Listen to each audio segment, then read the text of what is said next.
இதுக்குதான் நான் ஆரம்பத்திலேயே சொன்னேன், இந்த குடும்பத்தை நம்பாதீங்க. யாராச்சும் கேட்டீங்களா? இப்ப அனுபவிங்க, நல்லா அனுபவிங்க.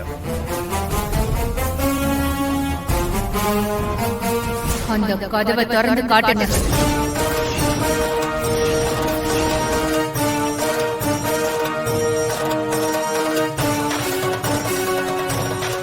அம்மா வேண்டாமா, இந்த கதவை திறக்க வேண்டாமா.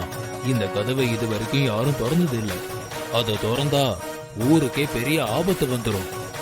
இல்லங்கய்யா, எனக்கு என்னமோ சந்தேகமா இருக்கு. உள்ள ஏதோ ஆள் நடமாட்டம் இருக்கிற மாதிரி இருக்கு. அவங்கதான் என் மருமகளை பயமுறுத்தி இருக்கணும். அது யாருன்னு எனக்கு தெரிஞ்சே ஆகணும். வேண்டாமா, இந்த ஊர் நல்லா இருக்கணும்னு நீங்க எவ்வளவோ உதவி பண்ணிருக்கீங்க. ஆனா இந்த கதவை திறந்து ஊர் அழியறதுக்கு நீங்களே காரணமாக வேண்டாமா. உங்களை கெஞ்சி கேட்டுக்கிறேன், இது மட்டும் வேண்டாமா. ஐயா, உங்க பயம் எனக்கு புரியுது.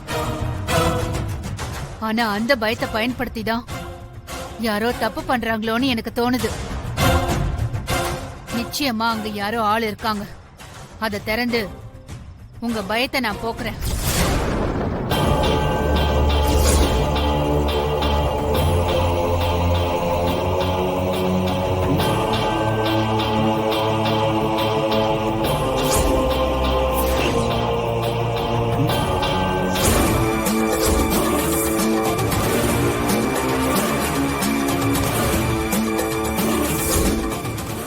அண்ணாமலை, அந்த கதவை திறந்தா தெய்வ குத்து ஆயிடும்னு இந்த ஊரே பயப்படுது. அதை நீ திறந்துதான் ஆகணுமா?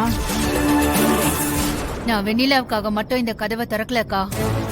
இத்தனை வருஷமா மக்களோட பயத்தை தனக்கு சாதகமா யாரோ பயன்படுத்திட்டு இருக்காங்க. அந்த உண்மையை வெளிச்சத்துக்கு கொண்டு வரணும். அதுக்காக தான் நான் திறக்க போறேன். அண்ணாமலை, நாங்க பாட்டுக்கு சொல்லிக்கிட்டே இருக்கோம், நீங்க பாட்டுக்கு கதவை திறந்துட்டு உள்ள போனா என்ன அர்த்தம்? பாருங்க, இன்னும் ஒரு அடி எடுத்து வச்சீங்க, அப்புறம் நாங்க யாரும் சும்மா இருக்க மாட்டோம். கோயிலுக்குள்ள வந்தவனுங்க அந்த அரை பக்கமா போனத வெண்ணிலா பாத்திருக்கா.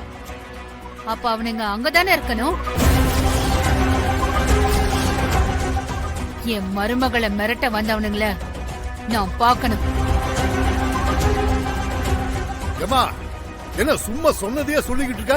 உள்ள ஆள் இருந்தா வெளியில எப்படி கூட்டு போட்டிருக்கோம்?